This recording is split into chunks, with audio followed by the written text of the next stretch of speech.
Tonight, we're coming on the air with the news breaking in just the last hour that the Treasury Secretary has moved the date to avoid a global economic meltdown back to June 5th, giving lawmakers more time to come up with a deal. And it's a good thing, too, because the House is now officially in recess. Where we stand at this late hour. Then millions of Americans jumping on flights this Memorial Day weekend. The question, are airlines ready to handle it, or is this going to be summer travel chaos 2.0? Plus, a Louisiana teen missing for 2 days in the Bahamas while celebrating graduation with some friends. The latest on the search next. And in our backstory tonight, a new documentary sheds light on the very real emotional toll on caregivers. We're talking to our own Richard Louie about how he spent 8 years documenting his own experience caring for his father with Alzheimer's. Then Disney is looking to rake in tens of millions as moviegoers go under the sea to watch their new live-action version of The Little Mermaid this weekend. But is that going to be enough to bring back theaters after the pandemic? That's later in the show. Hey, everybody. I'm Yasmin, in for Hallie Jackson tonight. Breaking just in the last few moments or so, Treasury Secretary Janet Yellen pushing back that so-called X date, the projected start of an economic meltdown to June 5th. That, as just in the last few hours, the House went into a recess until Tuesday, negotiators still hammering things out behind the scenes.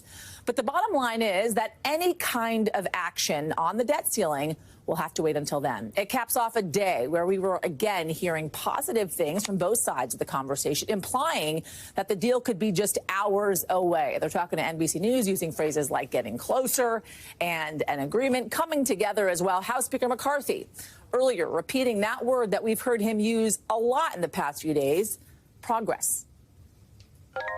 We worked through the night last night. I thought we made progress yesterday. I want to make progress again today, and I want to be able to solve this problem. So you've been hearing it on this show and probably everywhere as well. The consequences of a default would be serious and painful for Americans everywhere. Delays on Social Security checks, federal employees not getting paid, interest rates on everything going up, and maybe millions of people losing their jobs. NBC's Garrett Haake joins us now from Capitol Hill with more on this. Does this new date, right, June 5th, change things, maybe lowering the pressure a little bit, Garrett, on those negotiators?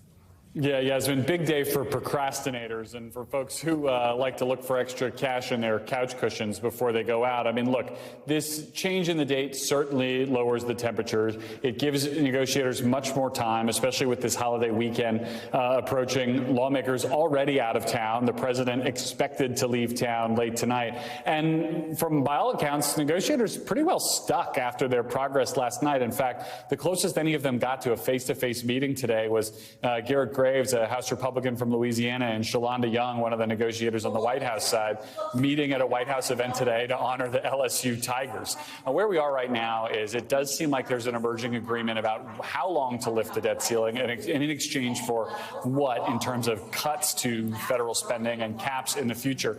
But the biggest sticking point left may be things like work requirements on some federal benefits, like SNAP benefits. Just listen to how Garrett Graves described the state of play when we talked to him outside the Capitol a little while ago. We had some progress that was made on some key issues, but I want to be clear. We continue to have major issues that we have not bridged the gap on right now. Are you willing to drop that work requirements and just Hell no, not a chance. So there you see the two sides, or at least the Republican side, digging in on that issue. And Yasmin, as long as there's still time to dig, deeper can be dug. So we might see positions continue to harden on that issue right up until the new deadline of June 5th. Talk to me about the negotiating strategies here, right? Because we've been hearing progress, and we heard in that very soundbite two different things, right? There's progress being made, but there's a lot more to go before we get there. Is that a strategy they're employing here? Oh, it almost certainly is. I mean, look, this bill, whenever it becomes a bill, is going to have to get votes from both parties, and it's going to have to get a lot of votes from people who don't like it very much. There are going to be people on the right who are frustrated that they couldn't get more in terms of spending cuts and changes to other federal programs. And there are going to be a lot of Democrats frustrated that they have to vote for a bill like this at all, who felt like they should never have been put in this position to essentially be negotiating with a hostage here of the entire U.S. economy. And so what you're going to see see here is both sides trying to convince their partisans that they fought for their priorities to the absolute bitter end. So don't expect to see a lot of detail on this bill until right up at the last possible second, and then expect to see a lot of members of both parties being urged by their leaders to hold their nose and vote for it, because it's going to have to get done probably on the day that it gets done. A nail-biting time in the echoing halls of Capitol Hill. Garrett Haake for us. Thank you. Turning now to the other big story today, the big test for airlines on the busiest day of the long holiday weekend. You've got people across the country, right, streaming into airports to get their Memorial Day weekend started. Take a look here at these crowded airports in Philly, Chicago, Atlanta as well. Travelers making plans ahead of time in anticipation of those long waits. I chose a direct flight to avoid any kind of issues with transferring and between planes and busy airports. We just plan to get here early because you never know. The airport this morning in Indianapolis was the busiest I've ever seen it, and I've been traveling out of there for 40-some years. You heard it there, right? It is shaping up to be a big rebound for travel, exceeding pre-pandemic levels, according to AAA. They say this will be the third busiest Memorial Day weekend in over 2 decades. Take a look at this chart. This year, we're expecting almost 3.4 million people to fly somewhere this weekend. Airlines saying they're ready for the surge. I talked to Transportation Secretary Pete Buttigieg earlier this morning about what the Biden administration is doing to make sure we don't get a repeat of last year's chaos. All the pressure we put on airlines last year, I want to give them some credit. They have stepped up. They have improved hiring. They've got more realistic schedules. We're a long way from saying we're out of the woods or we're fully comfortable, but we've seen a lot of real progress. And it's not just going to be busy in the air. You've got an estimated 37 million people hitting the roads, and almost 2 million are opting for other modes of transportation like buses and trains as well. George Solis joining us now from Philadelphia. George, talk to us. How are things shaping up so far this evening ahead of Memorial Day weekend? Well, knock on wood, so far it's smooth sailing. This might be the busiest we've seen PHL here today. Queues moving fairly smooth throughout the day. You can see the staffing here. There are almost ticketing agents and TSA agents at every gate here, making sure lines move as quickly as possible. As you mentioned from Secretary Pete Buttigieg, it seems like that message and pressure on the airlines and the FAA has been sinking in, because we see that the delays not as rampant as we started to see this time last year. Right now, at last check, about 3,500 delays nationwide, about 60 or so here at PHL, and at last check, 0 cancellations, at least here in Philly. Again, that's pretty remarkable when you see the volume of people that are trying to get on the roads, the highways. Of course, it is still fairly early in the travel peak, but we're sort of in the second part, the second phase, if you will, of this busy Memorial Day weekend travel. But take a listen to what one traveler told me about some of their experiences and why they're choosing to fly this time. I think they've had it together, because I know last year I was kind of stuck also in an airport for almost 2 days. Yeah. But we've done a few travels this year already, and we did not experience that, so we think they've got it together. Again, a lot of travelers feeling that the airlines have got it together, so they are taking the risk. Of course, the only thing they can't count for is the weather. We know some travelers are heading down to Florida, so they are kind of rolling the dice, if you will, but many just eager to get out and vacation. Yeah, those two women certainly have some faith on their side. There was a lot of finger pointing right over the last couple of years with all the delays and cancellations between the airlines, specifically the government as well. This is really kind of the start of the summer travel. How is this kind of setting the stage for what is to come? Yeah, right. The unofficial start of summer begins right about now. And as again, you mentioned from Secretary Pete Buttigieg, there, all eyes on the airlines right now to make sure that what we saw last year doesn't happen again. There was cancellations, there was delays, the staffing wasn't there. All of the airlines saying they have adequately prepared. The FAA actually saying that they've added more skyway highways, if you will, to make sure there's more air traffic that's moving smoothly through the air. Hopefully no near misses, as we have been seeing over the last couple of months. And so far, again, it sounds like things are shaping up to be fairly smooth, again, weather notwithstanding, and people are seemingly, as you can see, very eager to get traveling. What about cost, George? Inflation, obviously, pretty high right about now. How is that affecting specifically air travel? Yeah, travel certainly cheaper than it was this time last year. We're looking at an average of $2.73 this year compared to about $3.70 last year. And gas certainly much cheaper this year than it was last year. $3.57 for a gallon this year versus about $4.60 a year ago. No wonder why we're seeing a lot more people traveling by car. Yasmin? George Hallie for us. Thank you, George. Appreciate it. Two more Oath Keepers sentenced to prison today for their role in the January 6th riot. Military veteran Jessica Watkins sentenced to 8.5 years, and her fellow veteran Kenneth Harrelson was sentenced to 4 years. This is coming just one day after the Oath Keepers founder, Stuart Rhodes, was sentenced to a whopping 18 years behind bars. That is the longest sentence of any January 6th defendant in the more than 1,000 criminal cases to date. Joining me now is NBC News' Justice and Intelligence correspondent, Ken Dateline, to talk more about this. Ken, Jessica Watkins, right, acquitted of the charge of seditious conspiracy, which is what Stuart Rhodes received with that 18-year sentence. So what was she ultimately found guilty on? Hey, Yasmin. Yeah, Watkins was actually convicted of conspiracy to obstruct an official proceeding, which carries the same 20-year maximum prison sentence as seditious conspiracy. She was also convicted of other felonies. But unlike her co-defendant, Stuart Rhodes, she was extremely remorseful. Watkins tearfully told the judge today that her actions and behaviors were wrong and criminal. She added that violence is never the answer. The judge said he took into account her change of heart, but he also said she did play a significant and aggressive role in the attack on the Capitol. As you said, an Army veteran. Remember that she helped lead Oath Keepers into the building in a military stack formation, and she can be heard on a walkie-talkie app kind of exhorting the attackers on. Yasmin. Kenneth Harrelson, 4 years, a heck of a lot less than Stuart Rhodes as well. Why'd he only get 4? Yeah, also an Army veteran, also convicted of obstructing an official proceeding, but he was really more of a foot soldier than any of the other Oath Keeper defendants. He told the judge he was in the wrong place at the wrong time with the wrong people. The judge actually said that you were genuinely remorseful for your actions and your conduct that day, and the judge added, I think you are a good man. So with time served, Harrelson may be out of prison in a year, Yasmin. As far as the Oath Keepers sentencing, what should we look for next? So 4 more Oath Keepers convicted of seditious conspiracy are slated to be sentenced next Thursday and Friday. And then down the road, you have Proud Boys leader Enrique Tarrio scheduled for sentencing August 30th. Looking broadly, all told, more than 1,000 people have been arrested in this Capitol attack, and about half of those have been sentenced so far.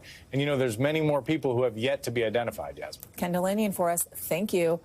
New reporting, everybody, tonight, coming out of a meeting between DeSantis donors in Miami, shows a very deep split with some donors who think the Twitter campaign was groundbreaking and others a flop. The DeSantis team is trying to reassure those donors, telling them they are prepped for the biggest campaign ground game in American history.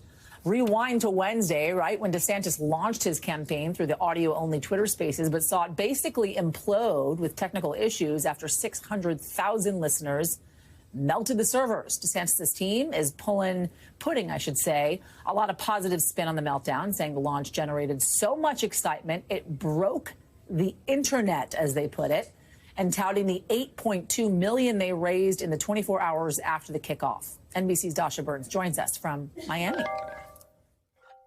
Yasmin, while DeSantis and his team were meeting with donors and fundraisers here in Miami yesterday, there was still very much a lot of talk about that glitchy Twitter launch. And there was not only disagreement within the political spectrum about how this all went down, but there was even mixed reaction within those who support DeSantis and Team DeSantis. Look, myself and my colleagues Natasha Korecki and Matt Dixon have some reporting that shows that sort of division here. Look, there were some folks that said, yes, he broke the internet with the enthusiasm behind this candidate. Though there were others within Team DeSantis and within those who support him who told us things like, quote, it's rare that something is so awful that in the middle of it, you know, you're witnessing a moment in history. Another source said it was a, quote, colossal mess up, though in terms that were not as kind. Another source saying, I think failure is one thing, but completely predictable failure is another. But look, the reality is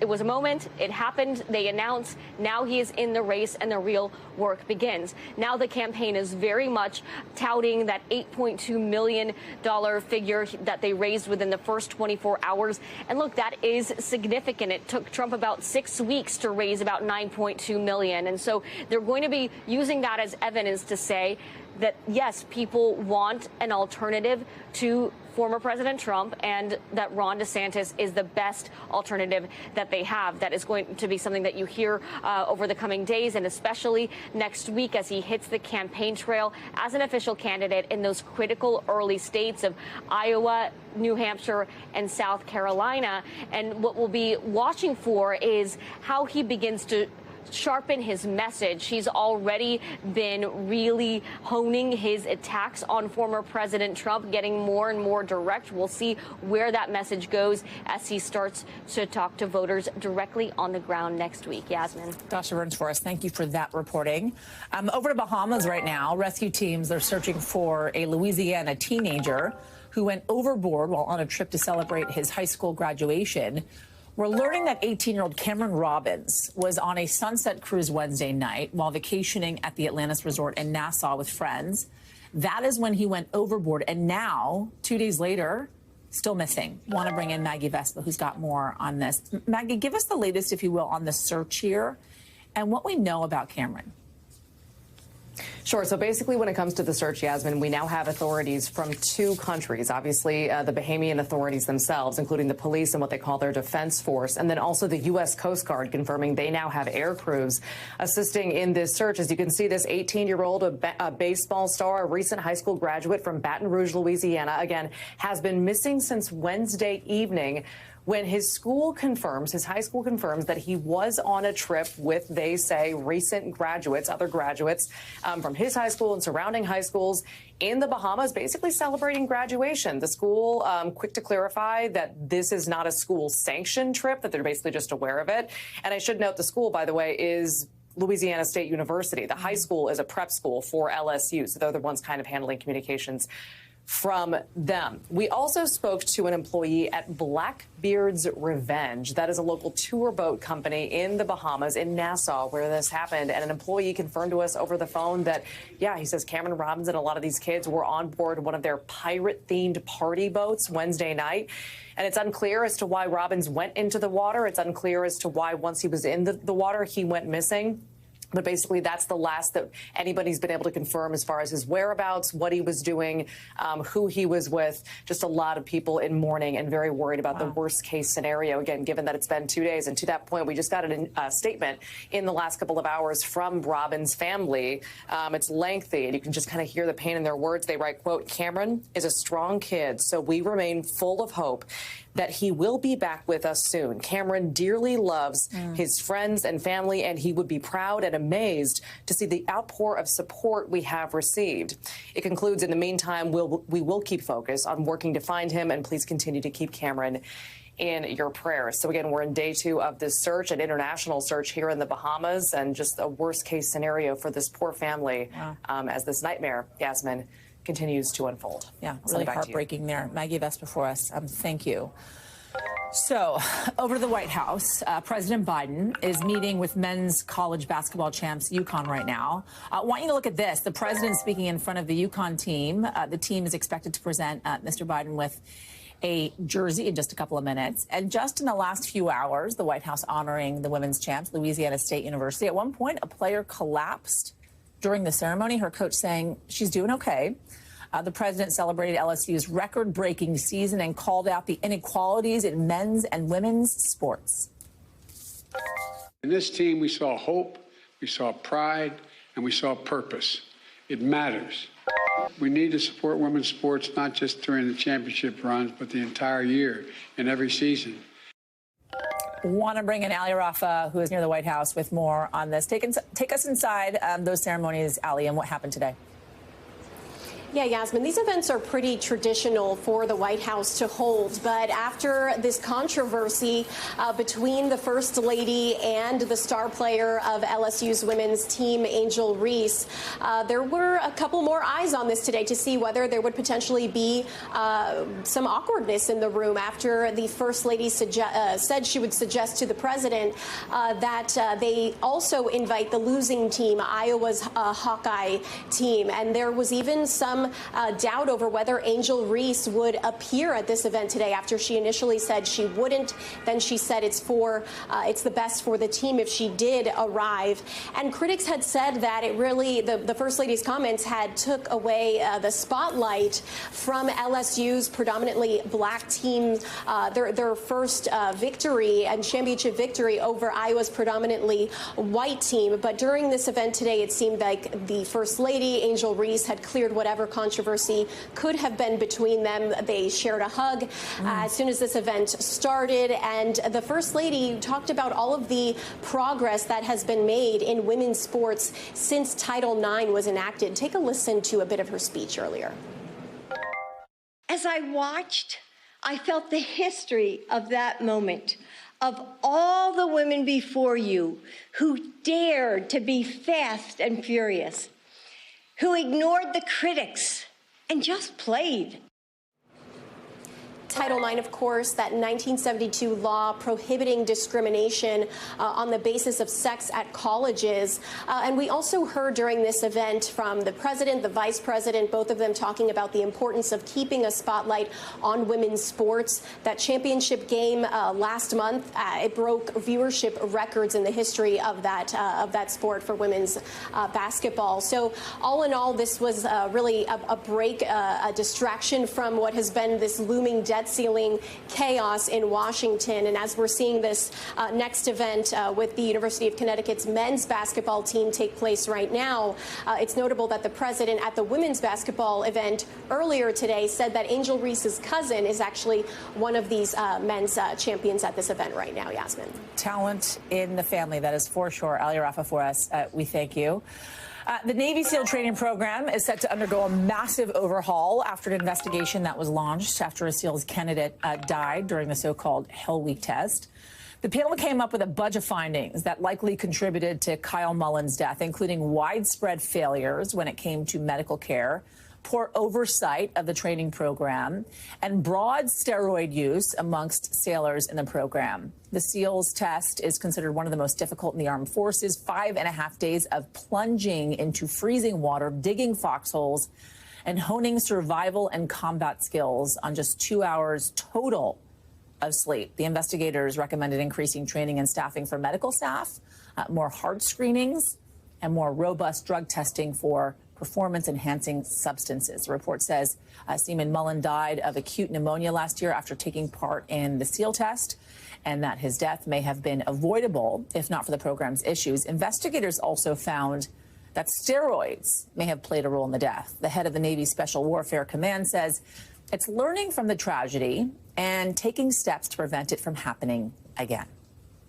Okay, coming up, there is a new warning from doctors why some cancer patients are now being treated with less effective drugs, plus the terrifying moment on a flight to South Korea, how police say a plane door was opened mid-air in our 5 Things.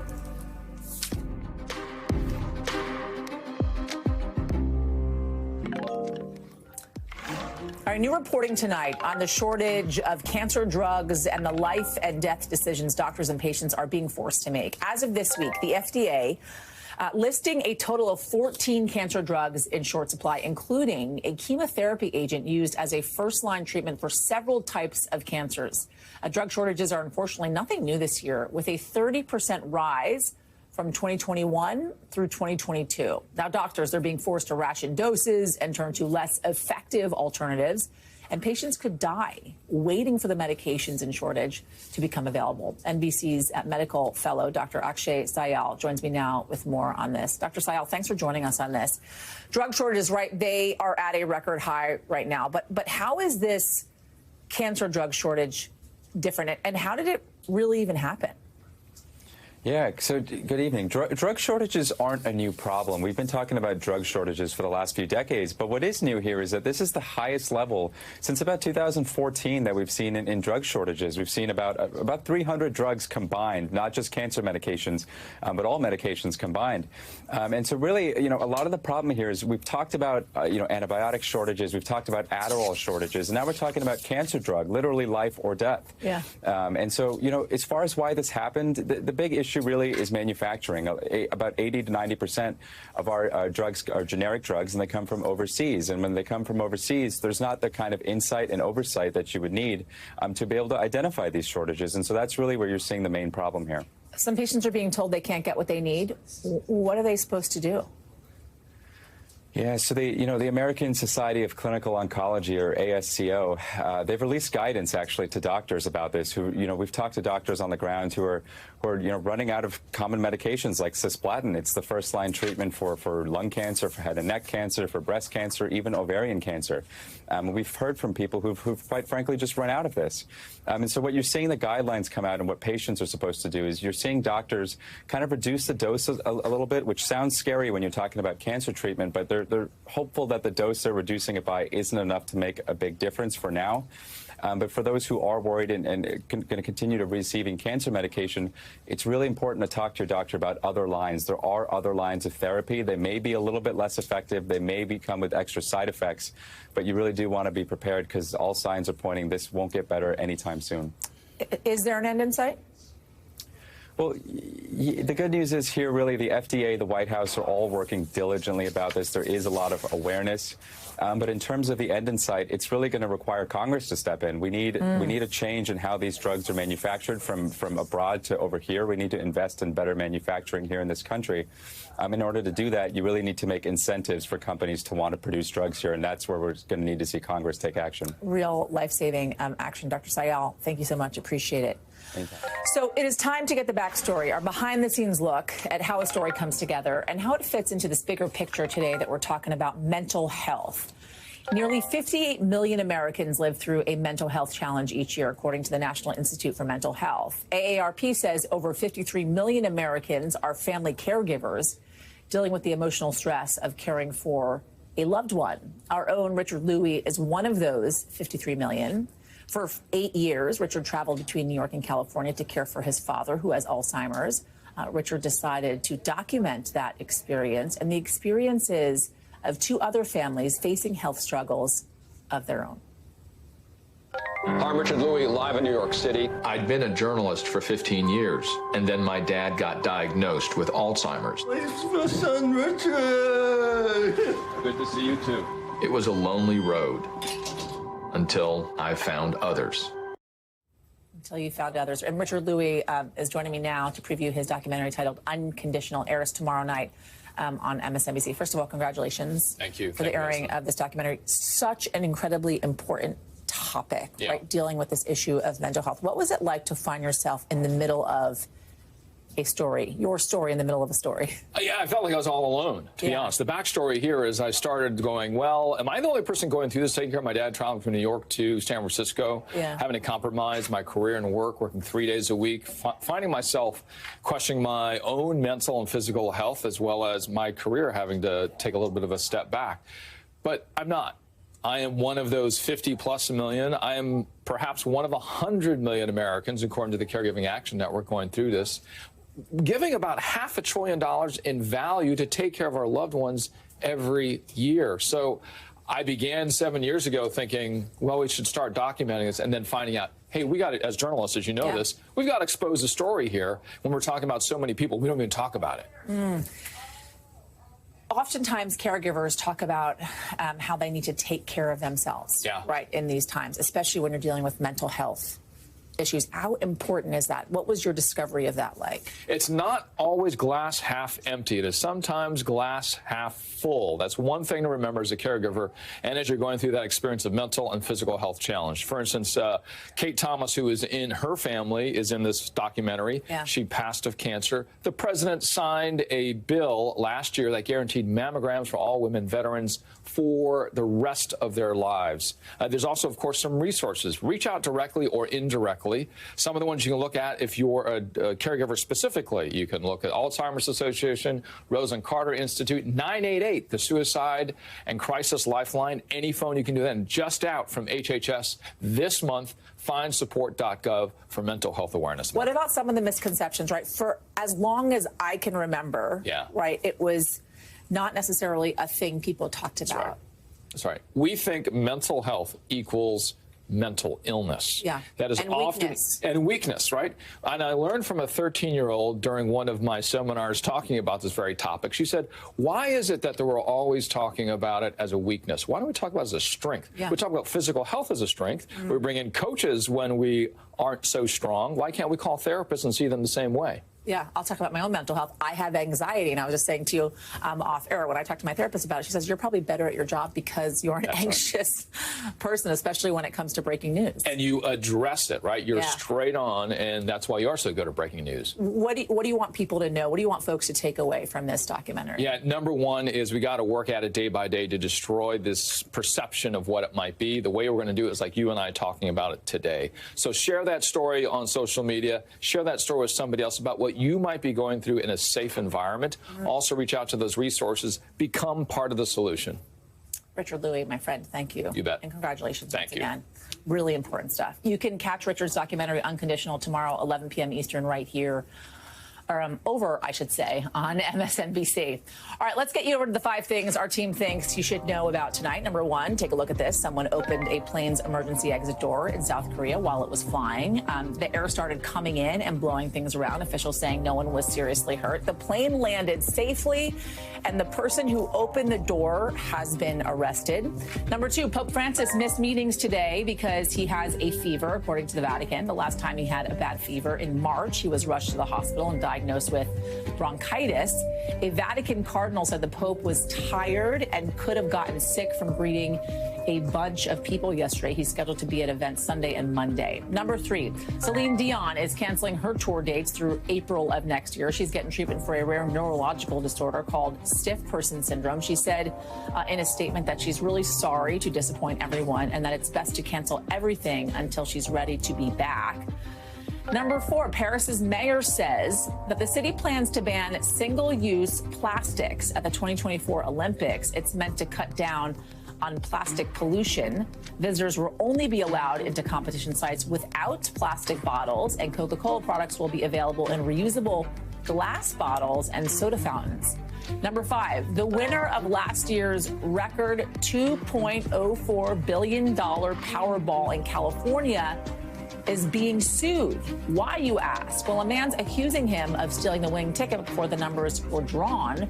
A civil complaint does not give details of how the alleged theft happened, but it claims the man stole and did not return the ticket. After the winner was announced in February, lottery officials said they vetted the winning ticket and the claim. We have more breaking news to bring you tonight. Moments ago, Texas Attorney General Ken Paxton saying a vote tomorrow on an impeachment resolution against him is an act of political retribution. Listen to this. Every politician who supports this deceitful impeachment attempt will inflict lasting damage on the credibility of the Texas House, which I served in. A committee of state lawmakers voted last night to recommend that the state remove him from office, and tomorrow the state House will vote on the resolution to impeach him. Investigators say Paxton repeatedly broke state law by misusing official information, abusing his official capacity, and retaliating against aides. Priscilla Thompson is joining us now with more on this. Some of the allegations, Priscilla, that Paxton is facing date back years. Walk us through these accusations that are leading to this consideration to remove him. Yeah, Yasmin, Texas Attorney General Ken Paxton has been under investigation for various things since 2015, since his first term in office. But the reason that this is coming up now is because in February, Paxton's office settled a lawsuit alleging wrongful termination for $3.3 million. And he went to the Texas legislature to pay out that settlement. And that is when the Texas legislature said, well, before we use taxpayer dollars to pay this out, we need to investigate what exactly happened. And so that wrongful termination case stems from several high-ranking officials within Paxton's office that went to authorities and said he was abusing his power. They alleged that there was a political donor that he had been helping. This donor was facing investigations and a lawsuit, and Paxton had been using some of his power in the office to try to help this donor. And in exchange, investigators say that donor did renovations on Paxton's home at no charge. And so that is sort of the situation that we're dealing with here. And so for the past several months, the Texas House has been investigating this, and the committee came back yesterday voting unanimously, 3 Republicans and 2 Democrats on that committee, to file these articles of impeachment alleging bribery, alleging that there was in fact retaliation against those whistleblowers when they were fired, and also obstruction of justice. And what we are hearing from AG Paxton today in the wake of all of this, as this prepares to head for a vote tomorrow, is that the facts in this investigation were not true, that he didn't have an opportunity to defend himself, although notably he didn't get into any specifics of what substantive points were not true as it relates to this. And instead, he says that the Texas House is trying to overturn the will of the voters. And that is really going to be his defense here, that all of these allegations happened before he was re-elected in November of 2022, and for that reason he cannot be impeached. But of course the Texas House is saying they wouldn't be allowed the power to impeach if they weren't able to do so because he had simply been elected. Yasmin? You mentioned it, Priscilla, the vote happening tomorrow. What then? Yeah, so the vote will happen tomorrow if a majority vote happens in the Texas House, which is expected based on conversations that we've had with folks on the ground here. Then it will head to the Senate, and there will be a hearing that will be held in the Senate, during which time Paxton will be removed from office. The Texas governor will appoint a stand-in person, a sort of temporary person, while that impeachment hearing takes place in the Senate. And there will need to be a 2/3 vote in the Senate in order for him to be impeached. There are 31 lawmakers in the Texas Senate. 19 of them are Republicans. So if a little more than a handful of them vote to impeach, and all the Democrats do as well, he could be impeached. But we heard Paxton just a few moments ago saying that he feels confident that even if the Texas House does vote to send this to the Senate, that the Senate will wrap this up quickly, and that he says he'll have an opportunity to defend himself. Yasmin? Priscilla, thank you so much. Appreciate it. When we come back, everybody, a bunch of big companies said they were going to stop doing business in Russia after the country invaded Ukraine. But a lot are finding it's not that easy. We're going to explain why. Coming up next.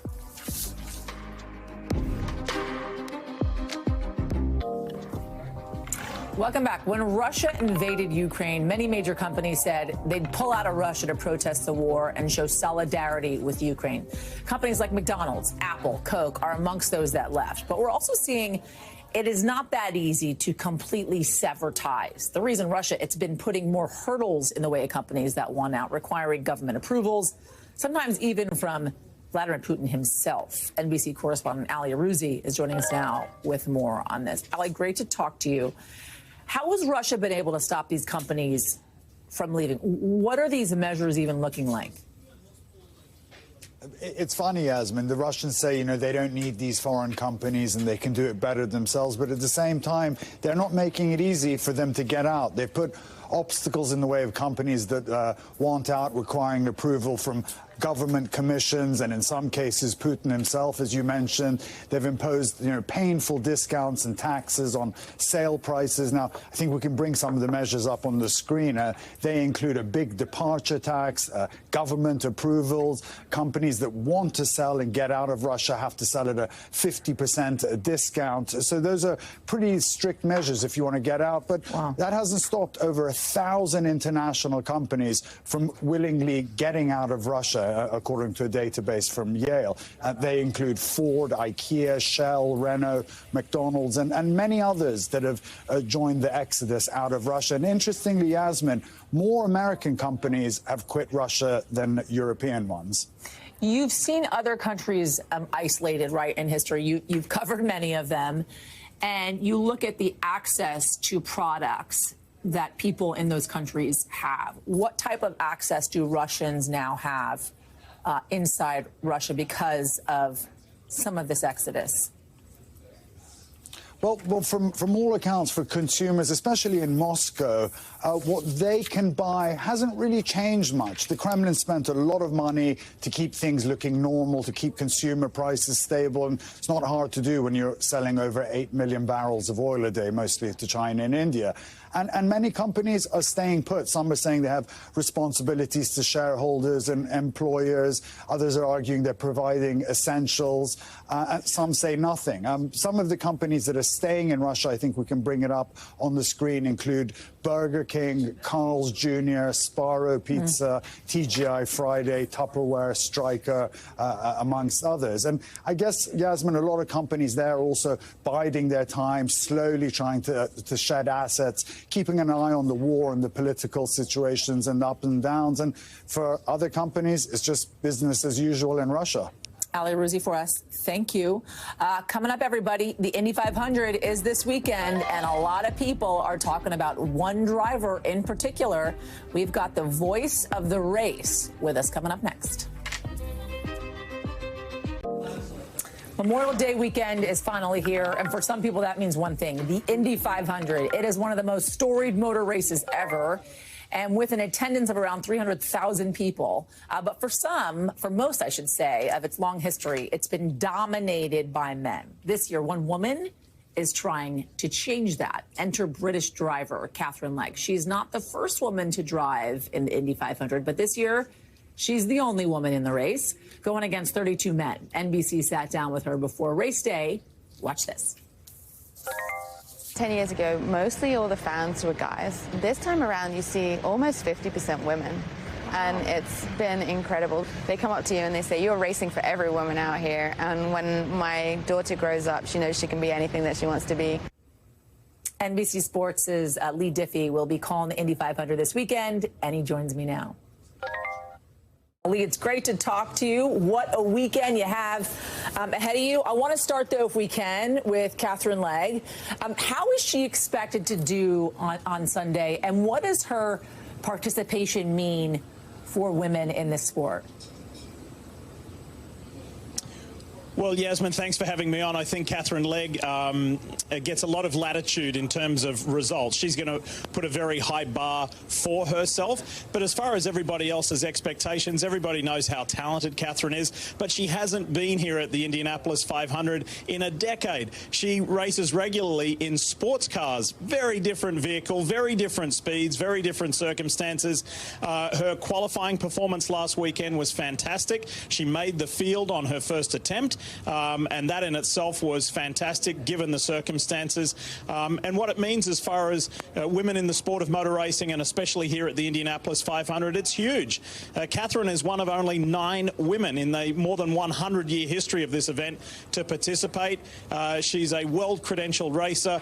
And I have to say, frankly, it's a welcomed return to see her back in the field here at Indy. It's her 3rd Indianapolis 500, by the way. It's going to be awesome to see a woman on the track. That is for sure. For those that don't know, for those that are watching about the Indy 500, tell us why it is such a huge deal in the world of motorsports.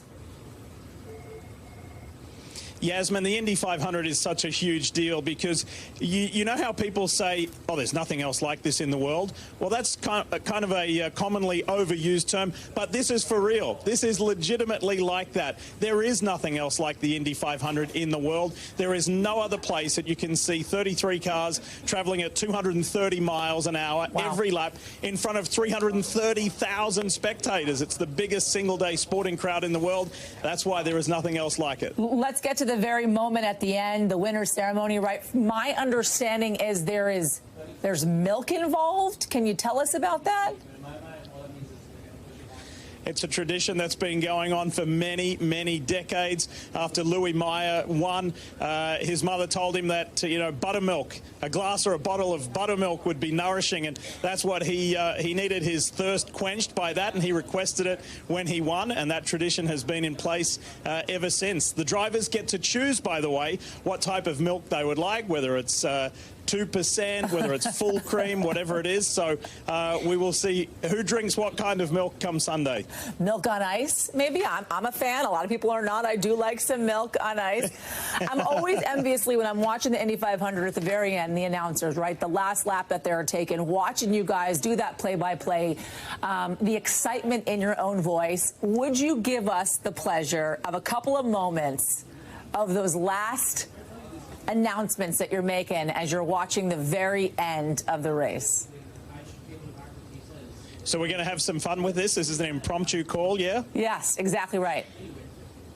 All right, let's do it. How about we say, coming to the Yard of Bricks and the number 8 Husky Honda for Chip Ganassi Racing. Marcus Ericsson is going to do it. Back-to-back years, he proves it's no fluke. Marcus Ericsson becomes the first driver in more than 20 years to win consecutive Indianapolis 500s. Lee Divvy, I've always wanted to yell on television. That was the best thing I've ever heard in my entire life, and I'm so envious of your job and that you get to yell on national TV. Thank you so much. Have a fantastic weekend, Lee, and we appreciate you joining us. And you can watch the 107th running of the Indianapolis 500 on Sunday, 11 a.m. Eastern on NBC and Peacock. And NBC covers hundreds of stories each day, and because you could not possibly read, watch, or listen to them all, our bureau teams have done it for you. This is what they tell us is going down in their regions in a segment that we call The Local. From our Southern Bureau, a South Carolina judge is putting that state's near total abortion ban on hold, saying he wants the state Supreme Court to take up the case before it can go into effect. The procedure will still be available while the law is under review. The new law would mean any pregnancy past about 6 weeks could not be terminated, basically wiping out access to the procedure in the entire Southeast. And from our Southern Bureau, a former Florida ice cream truck driver was just sentenced to life in prison after he was convicted of killing 2 people over a decade ago. Prosecutors say he wanted revenge after he was shot and robbed, but he mistakenly attacked several people who had nothing to do with his robbery. And from our Northeast Bureau, Adnan Syed will not be returning to jail for the time being. Maryland Supreme Court issued an order that prevents a lower court from reinstating his murder conviction. Syed's case was made famous by the podcast Serial, and his conviction was overturned last fall. But an appeal from the family of the victim, Heyman Lee, led to that conviction being reinstated in March. Thanks for watching our YouTube channel. Follow today's top stories and breaking news by downloading the NBC News app.